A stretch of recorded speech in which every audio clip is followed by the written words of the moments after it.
Hello guys, welcome back to my channel Prastut sports. Guys, PKL season 12 auction అయితే సక్సెస్ఫుల్గా complete అయింది. అయితే action తర్వాత తెలుగు టైటాన్స్ ఫుల్ స్క్వాడ్ డీటెయిల్గా తెలుసుకుందాం. అలాగే టైటాన్స్తో యాక్షన్ తర్వాత ఎంత పర్స్ మిగిలింది అనేది ఈ వీడియోలో డీటెయిల్గా డిస్కస్ చేసుకుందాం. సో వీడియోని లాస్ట్ వరకు చూడండి. యాక్షన్కి ముందు Telugu Titans elite return players కింద 2 ప్లేయర్స్, రిటర్నింగ్ ప్లేయర్స్ కింద 2 ప్లేయర్స్, ఎగ్జిస్టింగ్ న్యూయింగ్ ప్లేయర్స్ కింద 4 ప్లేయర్స్, అలాగే న్యూయింగ్ ప్లేయర్స్ కింద 2 ప్లేయర్స్, టోటల్గా 10 ప్లేయర్స్ని అయితే రిటర్న్ చేసుకున్నారు. అలాగే నిన్న జరిగిన యాక్షన్లో కూడా 10 ప్లేయర్స్ని బై చేసి టోటల్గా 20 ప్లేయర్స్ స్క్వాడ్ని అయితే ఉంచుకుంది పీకేఎల్ సీజన్ 12 కోసం. అయితే ఆ ప్లేయర్స్ ఎవరు కేటగిరీ వైజ్గా ఇప్పుడు చూద్దాం రండి. ఆల్రౌండర్స్ నుంచి భరత్ హుడా కోసం యాక్షన్లో తెలుగు టైటన్స్ పోటీ పడి టీంలో హైయెస్ట్ బిడ్ 81 lakhsకి బై చేశారు. అలాగే ఆల్రౌండర్స్ నుంచి సెకండ్ ప్లేయర్ విజయ్ మాలిక్ని రిటర్న్ చేసుకోకుండా యాక్షన్లోకి వదిలిన యాక్షన్లో 51.50 lakhsకి దబాంగ్ ఢిల్లీతో అవైలబుల్గా ఉంటే తెలుగు టైటన్స్ ఎఫ్పిఎం వాడి విజయ్ మాలిక్ని తిరిగి టీంలోకి తీసుకొచ్చారు. లాస్ట్ సీజన్లో పవన్ లేని టైంలో టీంని ముందుని నడిపించాడు. ఆ ఫామ్ని అలానే కంటిన్యూ చేస్తూ ఈ సీజన్లో కూడా సూపర్గా పర్ఫామ్ చేయాలి. నెక్స్ట్ ప్లేయర్ వచ్చేసి నేపాల్ ప్లేయర్ గణేష్ పర్కిని యాక్షన్లో 13 lakhsకి బై చేశారు. గణేష్ పర్క్ అయితే సూపర్ ఆల్రౌండర్ అని చెప్పొచ్చు. అటు రైడింగ్ అండ్ ఇటు డిఫెండింగ్లో దుమ్ము రేపేస్తాడు. నెక్స్ట్ ప్లేయర్ వచ్చేసి శంకర్ గడేని యాక్షన్ కన్నా ముందు ఎలైట్ రిటర్న్ ప్లేయర్ కింద రిటైన్ చేశారు. లాస్ట్ సీజన్లో అనుకున్నంత పర్ఫార్మెన్స్ రాలే, కనీసం ఈ సీజన్లో అయినా సరిగ్గా పర్ఫామ్ చేస్తే బాగుండు. ఆల్రౌండర్స్ నుంచి ఈ 4 ప్లేయర్స్ ఉన్నారు.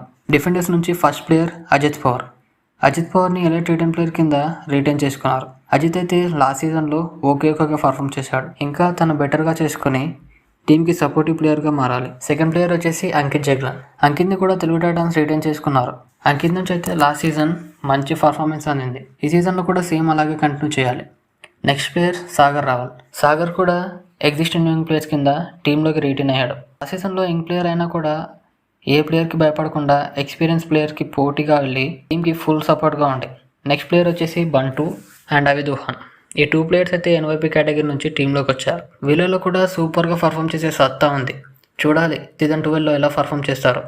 నెక్స్ట్ ప్లేయర్ వచ్చేసి శుభం షిండే కోసం యాక్షన్లో గట్టి పోటీ పడి మొత్తానికి 80 lakhsకి తెలుగు టైటన్స్ దక్కించుకున్నారు.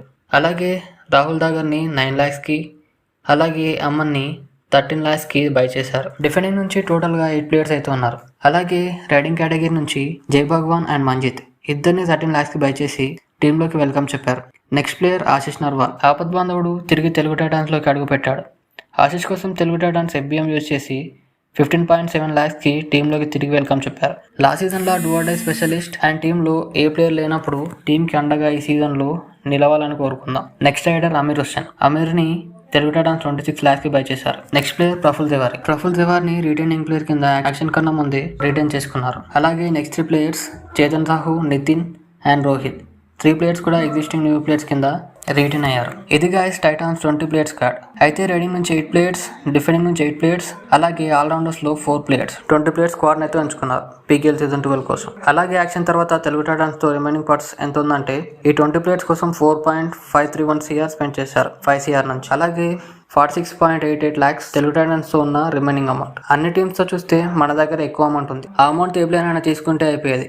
ఇది గైస్ పీకేఎల్ సీజన్ 12 కోసం తెలుగు టైటన్స్ స్క్వాడ్. వీడియో నచ్చితే లైక్ చేసి ఛానల్ అయితే మర్చిపోకుండా సబ్స్క్రైబ్ చేసుకోండి. నెక్స్ట్ వీడియోలో మళ్ళీ కలుద్దాం.